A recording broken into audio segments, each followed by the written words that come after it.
Hello everyone, welcome to chemistry chem. So आज जो topic हम डिस्कस करने वाले हैं that is vapour pressure of liquid solution. So vapour pressure होता क्या है, सबसे पहले हम ये देखेंगे।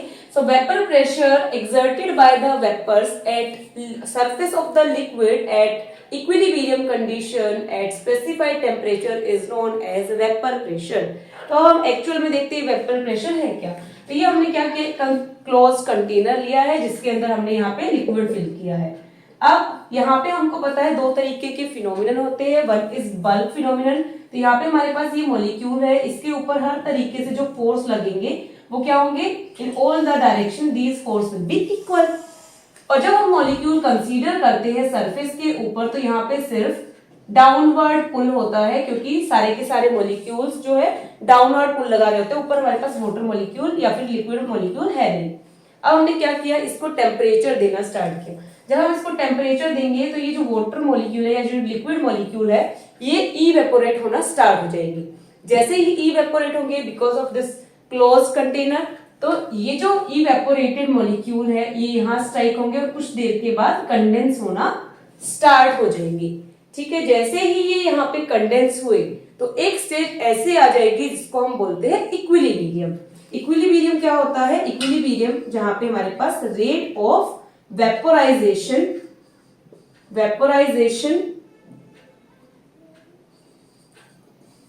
is equals to or is in equilibrium with rate of condensation। मतलब क्या है इसका, एक ऐसी स्टेज आ जाएगी जहां पे ये जितने भी मॉलिक्यूल्स इवेपोरेट होके जा रहे हैं कंडेंस फॉर्म में, उसी टाइम पे उतने ही कंडेंस मॉलिक्यूल वापस से किस स्टेट में आ जाएंगे, लिक्विड स्टेट में आ जाएंगे। मतलब जो वेपर फेज में हमारे पास मॉलिक्यूल्स है वो किसके इक्वल्स हो जाएंगे, वो हो जाएंगे जो हमारे पास लिक्विड स्टेट में मॉलिक्यूल्स है उसके इक्वल हो जाएंगे। तो यहाँ पे आ जाएगा हमारे पास क्या, इक्विलिब्रियम कंडीशन, जिसको हम डायनेमिक इक्विलिब्रियम भी बोल सकते हैं। यहाँ पे रेट ऑफ वेपोराइजेशन किसके इक्वल हो जाएगा, रेट ऑफ कंडेंसेशन के। तो इस कंडीशन पे जब ये वेपर्स नीचे आएंगे, क्योंकि कंडेंस मॉलिक्यूल नीचे आएंगे वापस से वापस से लिक्विड फेज, तो अब ये जो कंडेंस मॉलिक्यूल है, ये जो सरफेस ऑफ लिक्विड है इसके ऊपर क्या एक्सर्ट करेंगे, प्रेशर। तो यही जो प्रेशर एक्सर्ट करे कंडेंस मॉलिक्यूल, इसी को हम क्या बोलते हैं, वेपर प्रेशर। वापस से देख लेते हैं क्या होता है। ये लिक्विड मॉलिक्यूल इवेपोरेट हुआ, इवेपोरेट होने के बाद कंडेंस हो गया, कंडेंस होने के बाद दोनों का रेट क्या हो गया, रेट बिल्कुल सेम हो गया। मतलब rate of vaporisation and condensation same हो गया। इक्विलिब्रियम एग्जिस्ट हुआ, जैसे ही इक्विलिब्रियम एग्जिस्ट हुआ तो अब ये जो वेपर्स है वापस से नीचे आना स्टार्ट होंगे। अब इन्होंने जो प्रेशर एक्सर्ट किया सरफेस के ऊपर उसको हम क्या बोलेंगे, वेपर प्रेशर। ठीक है, तो डेफिनेशन देख लेते हैं। The pressure exerted by the vapours by these vapours over the surface of the liquid, कौन सी कंडीशन पे, at equilibrium at a given temperature is called vapour pressure. Means हम जो टेम्परेचर है उसको ना ही तो और ज्यादा डिक्रीज करेंगे ना ही हम और ज्यादा इंक्रीज करेंगे। ठीक है, तो ये तो हो गया हमारे पास वेपर प्रेशर। अब हम वेपर प्रेशर की बात करेंगे जब हम यहाँ पे बाइनरी सॉल्यूशन ले रहे हैं। बाइनरी सॉल्यूशन मीन्स हमारे पास दो चीजें हैं, एक सोल्यूट है एक सोलवेंट है। अगर हमने दोनों ही जो सोल्यूट और सोलवेंट है लिक्विड फॉर्म में लिए, लाइक हमने एक सोल्यूट लिया दैट इज ए और बी हमने सोलवेंट लिया। ठीक है, अब हम बोल रहे हैं जो ए है that is also liquid, B is also liquid. अगर हमने दोनों ही लिक्विड फॉर्म में लिए हैं और हमने इन दोनों को मिक्स कर दिया तो हमको क्या मिल जाएगा, हमको मिल जाएगा सॉल्यूशन। अब हमने ये बोला अगर हमारे पास ए जो कि वोलेटाइल नेचर का है, वोलेटाइल मतलब जो कि अपने आप से इवेपोरेट होना स्टार्ट हो जाता है, जल्दी इवेपोरेट होता है, वोलेटाइल। हमने बोला ये जो ए है वो वोलेटाइल नेचर का है और बी इज नॉन वोलेटाइल। सो ये हमने क्या बोला, volatile and this is non volatile. ठीक है, सपोज हमने ये कंडीशन ली तो इसके लिए जो हमारे पास वेपर प्रेशर होगा प्योर कंपोनेंट का that is P A not, and P A not की कुछ ना कुछ यहाँ पे वैल्यू होगी। ठीक है, एंड अगर हमने नॉन वोलेटाइल के लिए लिया है तो इसकी वैल्यू यहाँ पे क्या होगी, 0 होगी। ठीक है, अब अगर मान लो इसको भी हमने क्या किया, इसको भी हमने ले लिया वोलेटाइल नेचर का, तो यहाँ पे पीबी नोट की भी कुछ ना कुछ वैल्यू होगी। ठीक है, अगर नॉन वोलेटाइल है तो वेपर प्रेशर वहां पे जीरो होगा। जीरो क्यों? क्योंकि अगर हमने नॉन वोलेटाइल नेचर का सॉल्यूट लिया है तो वो इवेपोरेट नहीं होगा। अगर इवेपोरेट नहीं होगा तो यहाँ पे हमारे पास वेपर्स नहीं बनेंगे, और वेपर्स नहीं बनेंगे तो वो यहाँ पे प्रेशर भी एक्सर्ट नहीं करेंगे। तो प्रेशर अगर एक्सर्ट ही नहीं होगा तो वेपर प्रेशर कितना हो जाएगा? जीरो। अगर हमारे पास नॉन वोलेटाइल का सोल्यूट या सोलवेंट है तो उस केस में हमारे पास वेपर प्रेशर कितना हो जाएगा? जीरो हो जाएगा। अब हम यहाँ पे देखते हैं total vapour pressure. Total vapour pressure of solution कितना हो जाएगा? लाइक हमने यहाँ पे बाइनरी सॉल्यूशन कंसीडर किया है, तो अगर हमारे पास पीए नोट फर्स्ट कंपोनेंट का वेपर प्रेशर है, पीबी नोट सेकंड कंपोनेंट का वेपर प्रेशर है, तो अगर उन दोनों को अगर हम ऐड कर देंगे तो हमको मिल जाएगा टोटल वेपर प्रेशर। और यहीं पे आता है Raoult's law. What is this Raoult's law?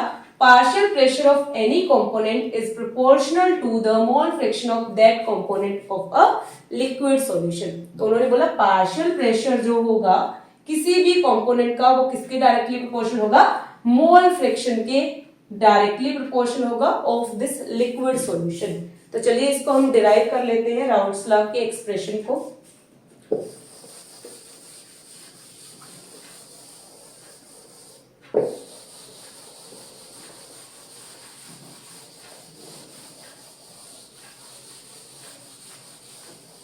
तो हमने यहाँ पे दो कंपोनेंट्स कंसीडर किए थे, ए एंड बी। अगर हम फर्स्ट कंपोनेंट की बात करें, फॉर कंपोनेंट ए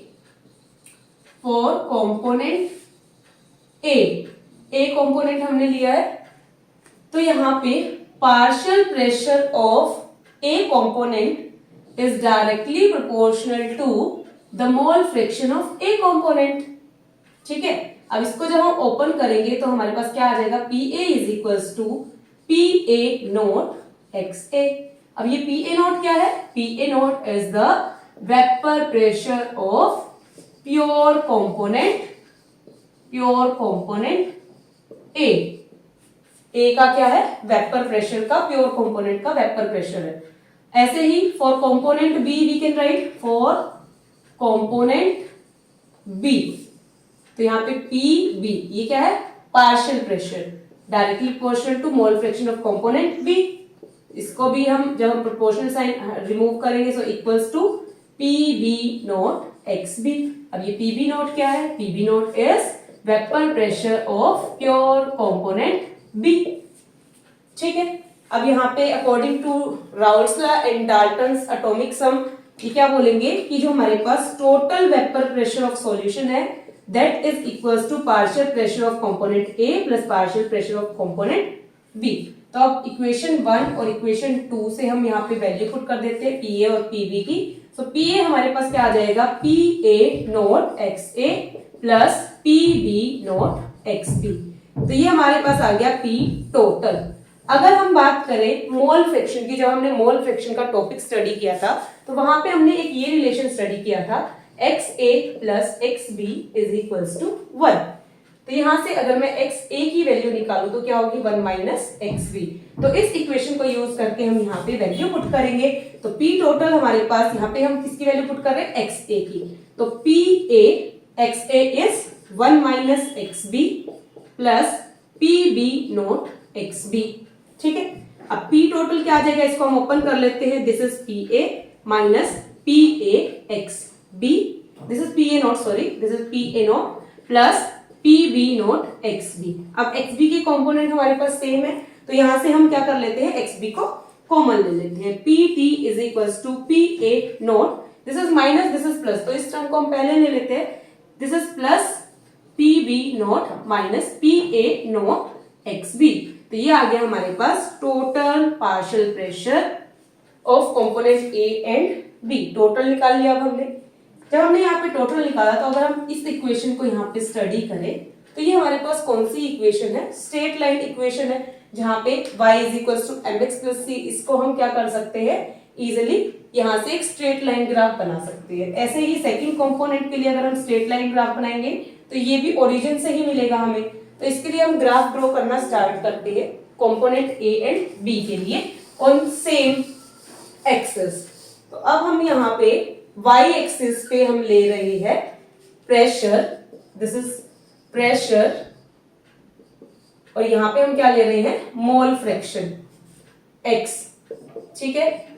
अब हमने क्या बोला, प्रेशर ऊपर की तरफ इंक्रीज हो रहा है, तो यहाँ पे ओरिजिन हमने ये लिया, क्योंकि हमारे पास दो कंपोनेंट है, दोनों को हमको सेम लाइन पे ड्रॉ करना है, तो हमने क्या बोला कि ये हमारे पास ओरिजिन है। सेकंड एक ओरिजिन ये हो सकता है, अगर मैंने बोला यहाँ पे मेरे पास एक्स ए की वैल्यू 0 है, एक्स ए की वैल्यू 0 है, तो स्ट्रेट लाइन ग्राफ आएगा जो कि कुछ इस तरीके से जाएगा, ठीक है। ऐसे ही हम क्या बोल सकते हैं, और एक्स ए की वैल्यू यहाँ पे क्या होगी 1 होगी, मैक्सिमम होगी। अगर मैंने बोला यहाँ पे एक्स बी मेरा 0 है, क्योंकि ओरिजिन सेकंड कंपोनेंट के लिए 0 होगा सेकंड टाइम पे, और ये ग्राफ कुछ ऐसा दिखेगा, और यहाँ पे एक्स बी की वैल्यू कितनी हो जाएगी 1 हो जाएगी, ठीक है। तो इस तरीके का हमको ग्राफ मिलेगा, किसके लिए, ये तो हमारे पास हो गया फर्स्ट कंपोनेंट के लिए, ये सेकंड कंपोनेंट के लिए।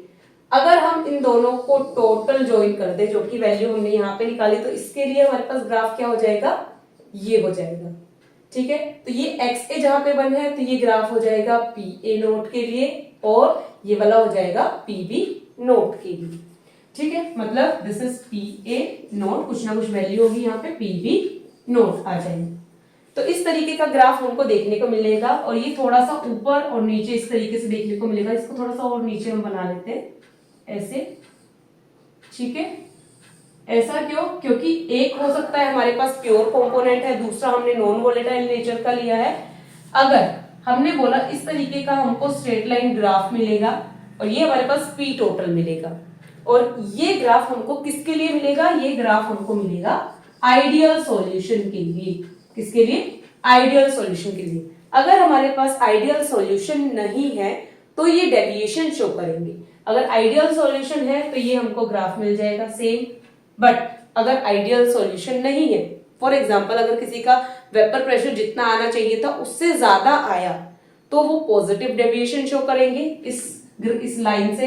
अगर किसी का वेपर प्रेशर कम आया तो वो क्या शो करेंगे, नेगेटिव डेविएशन। तो ये जो लाइन है, इससे ये अगर अबव की तरफ शो करते हैं तो इसको हम बोलते हैं पॉजिटिव डेविएशन, एंड अगर ये ग्राफ इस लाइन से नीचे की तरफ आया तो ये होगा नेगेटिव डेविएशन,